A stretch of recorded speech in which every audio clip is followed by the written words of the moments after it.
શ્રાવણ મહિનાના ઉપવાસ અને એકટાણામાં આપણે રાજગરાના લોટની અલગ અલગ વાનગીઓ સાથે રાજગરાના લોટનો શીરો પણ બનાવીએ છીએ.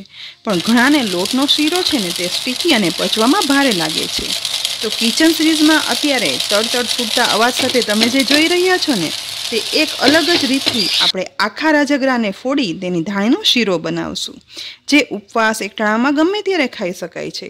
વળી તે સ્વાદિષ્ટની સાથે ખાવામાં એટલો બધો ફરસો બને છે અને પાછો પચવામાં પણ એકદમ હળવો.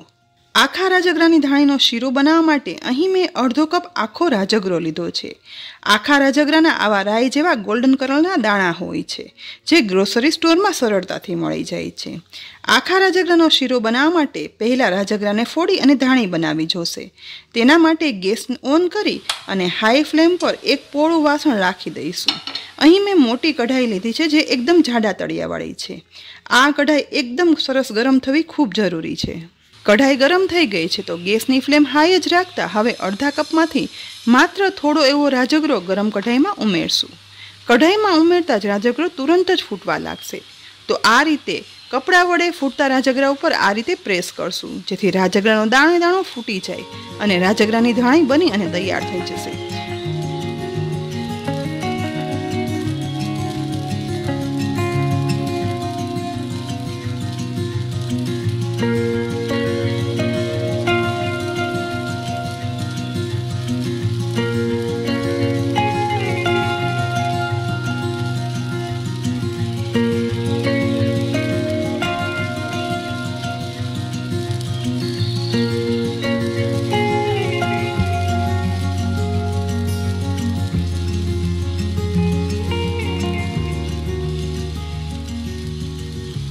બસ બધી ધાણી છે ને લગભગ 30 સેકન્ડ એટલે કે અડધી મિનિટમાં ફૂટી જાય છે. અને જેવી ધાણી ફૂટી જાય ને એટલે તુરંત જ ધાણીને છે ને એક ડીશમાં કાઢી લઈશું. બસ ફરી ગેસની હાઈ ફ્લેમ પર રાખી અને થોડો એવો રાજગરો વધારે ઉમેરશું અને ઉમેરતા તુરંત જ રાજગરો ફૂટવા લાગે ને એટલે ફરી કપડા વડે પ્રેસ કરવાનું છે. આ પ્રોસેસ છે ને તે એકદમ જલ્દી કરવી પડશે, નહીં તો રાજગરાની ધાણી બની અને તુરંત જ કાળી પડવા લાગશે. એકદમ તડતડ અવાજ સાથે ફૂટતી રાજગરાની ધાણી જોવાની જેટલી મજા આવે છે ને એટલી જ મજા મને રાજગરાની ધાણી બનાવવામાં આવી રહી છે. અહીં આ રીતે 4 વખત થોડો થોડો રાજગરો ઉમેરી અને ધાણી બનાવી છે.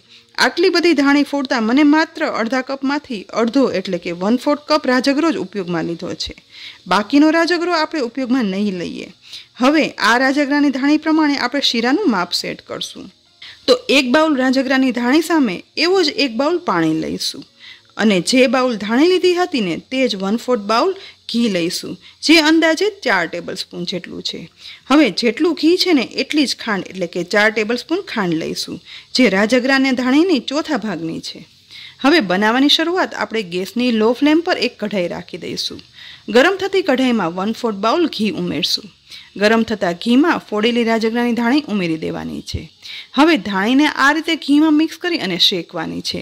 પણ ધાણી તો ઓલરેડી શેકી અને ફૂટેલી જ હોય છે, માટે બસ લગભગ 2 મિનિટ ગેસની લો ફ્લેમ પર સતત મિક્સ કરતા જઈ અને શેકવાથી આ ધાણીનો કલર છે ને તે સફેદમાંથી લાઇટ ગોલ્ડન થઈ જશે.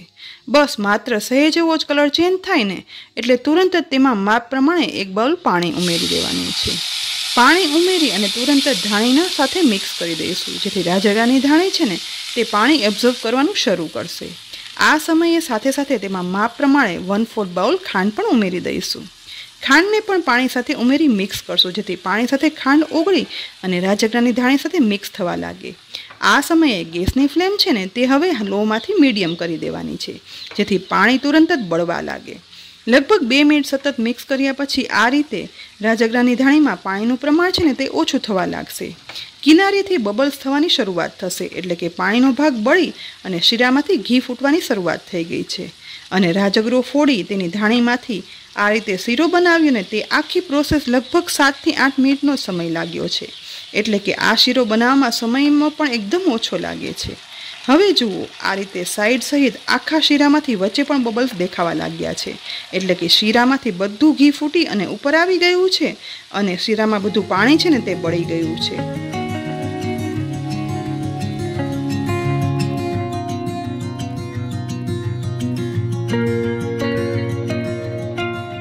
શીરો પરફેક્ટ બની અને તૈયાર થયો છે. તો આ સમયે ગેસની ફ્લેમ બંધ કરી દઈશું.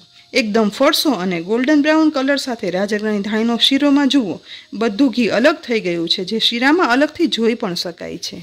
બસ શીરો ગરમ જ છે, તો આ સમયે તેમાં બદામની સ્લાઇસ ઉમેરી અને મિક્સ કરી દઈશું. પસંદગી પ્રમાણે સાથે કાજુ કિસમિસના ટુકડા પણ ઉમેરી શકાય છે. હવે બનેલા શીરાને ગેસ પરથી નીચે સ્ટેન્ડ ઉપર ઉતારી લઈશું. રાજગરાના લોટનો શીરો જેને ખાવામાં સ્ટીકી અને પચવામાં ભારે લાગતો હોય ને તેના માટે આખા રાજગરાને ફોડી આ રીતે શીરો બનાવશો ને તો તે ખાવામાં પણ એકદમ ફરસો લાગે છે અને પચવામાં પણ એકદમ હળવો રહે છે અને બિલકુલ ઓછા સમયમાં બની જાય છે. વળી ફરાળી હોવાથી ઉપવાસ એકટાણામાં આખો દિવસ ખાઈ શકાય છે.